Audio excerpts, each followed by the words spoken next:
Good evening, Bahamas. Coming up tonight on our news. The Deputy Prime Minister responds to web shop owners' tax concerns. Gamblers sound off on a proposed 5% tax on deposits. That story straight ahead.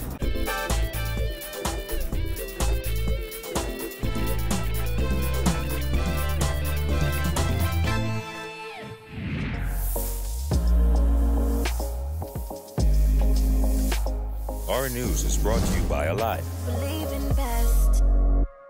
Welcome to our news and thanks for joining us. I'm Christina Dragovich. Topping news tonight, amid growing budget backlash, Deputy Prime Minister Peter Turnquest is responding to gaming house operators who are now threatening legal action over what they termed a punitive industry tax hike. Turnquest says despite Numbers Boss's accusations, the Minnis administration is not picking on anyone as he shoots down claims that the proposed sliding scale tax is race-related. Jasmine Brown reports. Turnquest says while it's not about the color of anyone's skin, it is about equality as the government seeks to tax everyone equally. This is not a discriminatory issue at all, and I regret that people want to break this down into black and white issues, racial issues, because that's not what this is about at all. This is about creating equity. This is about ensuring that the industry contributes in a real way to offset some of the effects that they create as a result of the activity. In a letter to Turnquest dated May 31st, the Bahamas Gaming Operators Association threatened to sue the government if it fails to engage with operators over what they term an unconstitutional, discriminatory, irrational, and inequitable proposed tax increase. The letter, signed by attorney Alfred Sayers, pointed out that gaming operators employ 2,800 Bahamians and currently contribute $25 million annually in taxes and fees. Last week, Turnquest announced in Parliament that gaming house activities will be taxed by as much as 50% through the introduction of a sliding scale of rates applied to taxable revenue. The government has also proposed taxing gaming patrons through a 5% stamp tax applied on deposits and any online games or digital sales. Sayers said it would represent a 400% increase in the tax rate over the revenue collected by the Bahamas gaming operators. He added the result of this drastic increase in the tax rate without industry consultation would decimate most of the 7 gaming operators within a year of the implementation of the government's proposal. Turnquest insisted the Minnis administration is simply seeking to balance the scales, not put people out of work. We are all Bahamians, and we all share in the responsibility of this government. And we have looked at this industry, and we've determined that there is room for additional taxation. We have not done that to be discriminatory towards anybody. We reward and we appreciate the creativity and innovation that has come about in that industry, driven by various stakeholders. We're not here to punish them or to put them out of business, but we are here to create equity.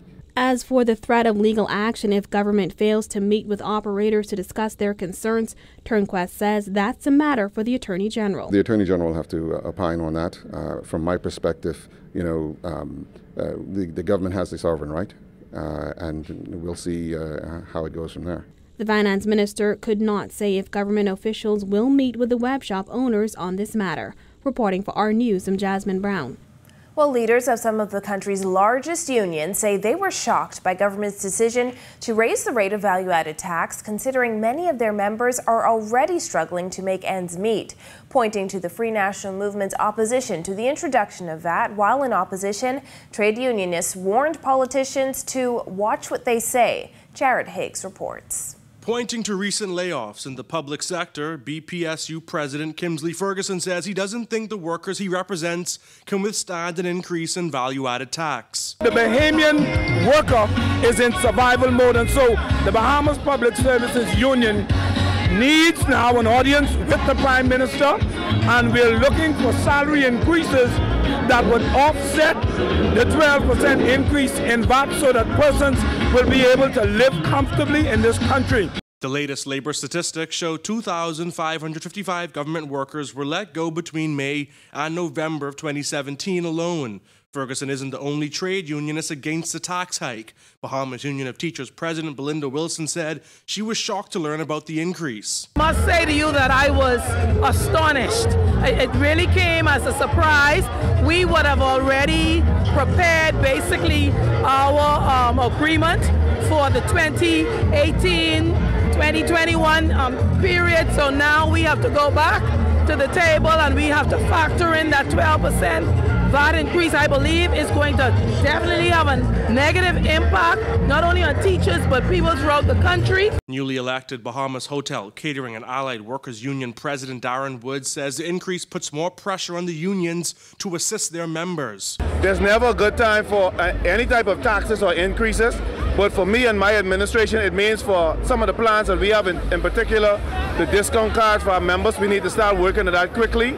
The decision to raise the tax came 4 years after several key members of the government, including Prime Minister Dr. Hubert Minnis and Deputy Prime Minister Peter Turnquest, voted against the introduction of value-added tax. The irony has not been lost on these union leaders. Be careful what you say when you're in opposition, because if the unlikelihood of you becoming the government and then now you are pretty much going along and increasing the same things that you talked about in opposition, we have to be careful. I said to my husband, I said, you must always watch what you say, because after I watched some of the news media replay your words previously, or words previously said by some of the parliamentarians, I think they should come out and say they're sorry and mean it. National Congress of Trade Unions President Bernard Evans and Trade Union Congress President Obie Ferguson also expressed reservation over the proposed hike. They're hopeful that the presence of union leaders in the Senate will have a positive impact on any future dialogue. Reporting for Our News, I'm Jared Higgs. On the heels of the recent budget communication, the Bahamas Chamber of Commerce also sent a letter to the Deputy Prime Minister rejecting proposed tax hikes and slamming the lack of public consultation. We've had some previous discussions with the Deputy Prime Minister and Minister of Finance prior to today. We're expecting to have some further discussions with him now based on the actual disclosures that were made in his presentation today, some of which we of course weren't privy to because it is the government paper. But now that we have it, we're going to give it, like I said, immediate review. Well, that review led to this statement, which notes that the BCCEC could not give its support to the proposed budget due to the fact that it was created without comprehensive economic analysis, business and industry review and feedback, and an adequate lead time to the July 1st implementation, something the group called unrealistic and impractical.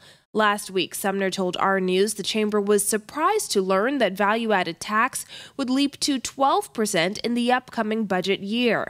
He says that, coupled with an increase in exemptions under VAT, is the complete opposite of the government's VAT consultant recommendations. We certainly will look forward to having some further discussions with the minister and the government between now and the budget actually passes to determine whether any amendments need to be made to the actual budget presented. Not only was there an absence of substantive private sector involvement in formulating the budget content, the chamber maintains that the tax hikes will result in severe disruption to the Bahamian economy, further complicating the existing VAT system and related processes. The statement continues, the proposed increase in VAT to 12% will result not only in a negative impact in investor confidence, but also a significant reduction of consumers' disposable income to patronize such investments and a further diminution of the middle class. So what's next? The chamber is recommending that other economic improvement opportunities be explored using innovation, fiscal prudence, defined limits on spending, efficient and equitable taxes. Sumner says he would also like to see government take another look at customs duties on imports, excise taxes, real property taxes, and business license fees. We'd heard before that the government announced, I think in the last budget, that they would have given consideration to reducing business license fees for the business community. We didn't understand that to mean the fees where the exemptions are being offered now for companies earning under, I think it's $100,000 a year or so. But we understood it to mean a business license fee adjustment across the board. Well, Deputy Prime Minister Peter Turnquest is insisting the Bahamas Chamber of Commerce had an indication that the government planned on nearly doubling the VAT rate next month. We had some consultations even before the budget. While we were not able to tell them exactly what it is the government had intended to do, we did have a conversation with them and gave them some indications of what the thinking was. Though business owners have called the July 1st rate change unrealistic and impractical, the finance minister disagrees. Most businesses ought to be able to adjust their systems in the time frame that is given. To the extent that there are those who may have additional transitional issues that we have not considered, or that they're not able to meet that time frame, then they should come in and we can have a conversation about that. But you know, at the end of the day, this is we recognize that this is a change. It requires work, but again, if we're committed, I think we can make the deadline. Turnquest adds that the government plans on having future meetings with the chamber to discuss its concerns and recommendations. They have offered to provide some alternatives, and we've, being an open and transparent government, we've invited them to put forth their ideas, and we will certainly consider it. In other news, an armed robbery suspect is under heavy police guard in hospital after police shot him in the legs. According to police reports, the gunman robbed a woman of her handbag shortly after she exited a business on Montrose Avenue shortly after 2 p.m. As the alleged robber fled the scene, officers on patrol of the area went after him. The suspect allegedly shot at officers who feared for their lives and returned fire. Police say they recovered a .40 pistol, 6 rounds of ammunition, and a handbag containing cash on the scene. The suspect is said to be in stable condition. Still to come on our news, what web shop patrons think about being hit with a 5% tax, plus one person killed in a boating accident. That and more when our news returns.